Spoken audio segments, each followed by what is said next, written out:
Welcome back to the reading of the poem of the Man God, written by Maria Valtorta, Volume 2. Chapter 206, Part 3.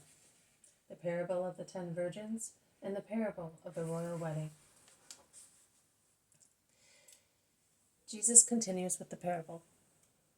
But when the king went into the hall to see whether the feast could begin, he saw one man who, notwithstanding the assistance given to him by the servants, was not wearing a wedding garment. He asked him, "How did you get in here without a wedding garment?" And the man did not know what to say, because he had no excuse. The king then called his servants and said to them, "Take this man, bind him hand and foot, and throw him out of my palace into the dark and icy mud. He shall stay there weeping and grinding his teeth as he deserved through his ingratitude and because he offended me and my son more than me, by entering the banquet hall with a poor dirty garment, whereas nothing must enter it but what is worthy of it and of my son." As you can see, worldly cares, avarice, sensuality, cruelty bring down the king's wrath on people and cause the children of such cares never to enter again the palace of the king. And you can also see how among those who were invited, for the sake of his son, some were punished. How many there are nowadays in this land to whom God has sent his word. God has really invited the allies, the friends, the great ones of his people, through his servants, and he will invite them again and more urgently as the hour of my wedding approaches.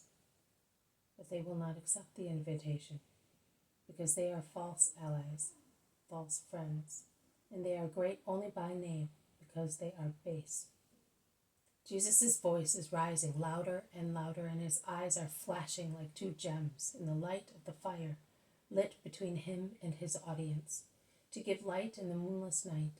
The moon is in fact waning and will rise later. Yes, they are base, and because of their baseness, they do not understand that it is their duty and an honor for them to accept the king's invitation. Pride, harshness, lust act like a wall in their hearts, and wicked as they are, they hate me, and so they do not want to come to my wedding. They refuse to come. They prefer to be connected with filthy policy, with even filthier money, and with the most filthy sensuality, rather than come to my wedding. They prefer shrewd calculations, conspiracies, underhand conspiracies, snares, crimes. I condemn all that in the name of God. Consequently, the voice which speaks and the feasts to which they are invited are hated by them. Those who kill the servants of God are to be looked for among this people. The prophets who have been the servants of now, till now, my disciples who are the servants from now onwards, the swindlers of God who say, "Yes, we will come," whereas inwardly they think, "Never on your life," are to be selected among this people, all that is in Israel. And the King of Heaven will send to gather at the crossroads those who are not friends, not great ones, not allies, but only people passing by, so that his son may have a worthy wedding celebration. And through me the son and the servant of God, the gathering has already begun. They will come, whoever they are, and they have already come. And I help them to be clean and properly dressed for the wedding feast. But there will be someone who for his own misfortune will misuse also the munificence of God, who gives him sense and regal garments to make him appear what he is not, that is, a rich and worthy person, and he will take abominable advantage of such bounty to seduce and make a profit, an individual with a wicked soul, embraced by the revolting octopus of all vices. And he will embezzle scents and garments to make an unlawful profit, as he will not use them for the wedding of the Son, but for his own wedding with Satan. All that will happen because many are called, but few are those who, knowing how to persevere in their vocation, are chosen. But it will also happen that those hyenas who prefer putrid food to living nourishment will be punished by being thrown out of the banquet hall into the dark and mud of an eternal pond, in which Satan grins horribly at each triumph over a soul, and where there is an eternal sound of desperate weeping of the mad people who followed crime instead of following bounty who had called them. Get up and let us go and rest. I bless you, citizens of Bethany. I bless you all, and I give you my peace.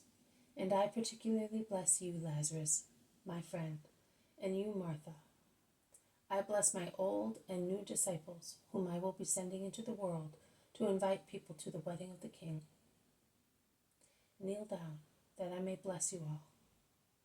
Peter, say the prayer that I taught you, and say it here, standing beside me, because that is how it is to be said by those who are destined by God for that task. They all kneel down on the hay. Only Jesus and Peter remain standing. Jesus, tall as he is most handsome in his linen robe, and Peter, in his dark brown tunic, deeply moved, says the prayer, almost trembling, in a voice which, although not beautiful, is manly, going very slow for fear he might make a mistake. Our Father. The sobs of men and women can be heard. Margium, kneeling just in front of Mary, who is holding his hands joined, is looking at Jesus with an angelical smile, and says in a low voice, "Look, Mother, how lovely he is, and how lovely also my Father is. I seem to be in heaven. Will my mother be here watching?" And Mary, in a whisper, ending in a kiss, replies, "Yes, my dear, she is here, and she is learning the prayer." "And what about me? Will I learn it?" "She will whisper it to your soul while you sleep, and I will repeat it to you during the day."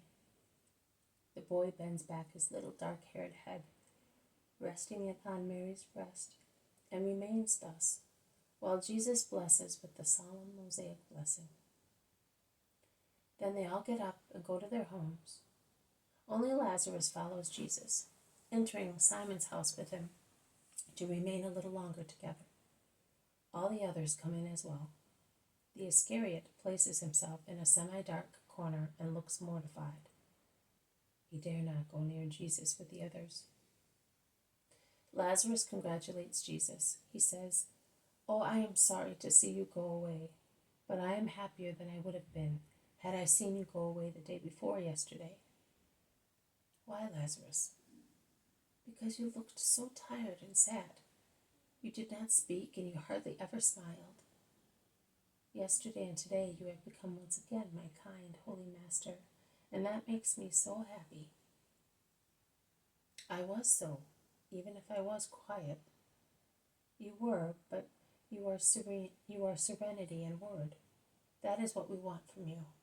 We drink our strength at those sources, and now those sources seem to be dried up. Our thirst was painful. You see that also the Gentiles are amazed, and they have come looking for them." The Iscariot, whom John of Zebedee had approached, dares to speak. "Of course they inquired also of me, because I was very often at the Antonia, hoping to see you." "You knew where I was," replies Jesus briefly. "I did, but I was hoping you would not disappoint those who were expecting you. Also the Romans were disappointed. I do not know why you behaved like that." "Are you asking me? Are you not aware of the humors of the Sanhedrin, of the Pharisees, and of others as well with regard to me?" "What? Were you afraid?" "I was disgusted. Last year, when I was alone, all by myself against the whole world, which did not even know whether I was a prophet, I bore evidence that I was not afraid, and you were a conquest of that audacity of mine. I spoke openly against a whole world of howlers. I caused the voice of God to be heard by a people who had forgotten it. I cleansed the house of God of the material filth in it, without any hope of purifying it of the more serious moral filth nesting in it, because I am not unaware of the future of men. But I had to do my duty because of my zeal for the house of the eternal Lord, which had been converted into a place where swindlers, usurers, and thieves bawled. And I did it to rouse from their torpor those whom centuries of priests' carelessness had caused to fall into spiritual lethargy. It was a cry to gather my people and take it to God. This year I have come back, and I saw that the temple is still the same. It is even worse. It is no longer a den of thieves, but a place of conspiracy. It will later become the center of crime, then a brothel, and finally it will be destroyed by a power greater than Samson's, crushing a caste unworthy of being called holy. It is useless to speak in that place where, I would remind you, I was forbidden to speak. Faithless people, whose poisoned leaders dare to forbid the word of God to speak in his house. I was forbidden. I was silent for the sake of the least ones. It is not yet time to kill me. Too many people are in need of me, and my apostles are not yet strong enough to take on their arms my offspring, the world. Do not weep. Mother, forgive. Good mother, your sons need to tell those who wish to or may deceive themselves the truth that I know. I will be silent. But woe to those who cause God to be silent. Mother, Margiam, do not weep. Please let no one weep. But in actual fact, they are all weeping more or less bitterly. Judas, as white as death in his striped red and yellow robe, dares still to speak in a moaning, ridiculous voice. Believe me, Master, that I am amazed and grieved. I do not know what you mean. I know nothing. It is true that I have not seen anyone of the temple. I have broken off contacts with everybody. But if you say so, it must be true. Judas, you have not seen Sadak either?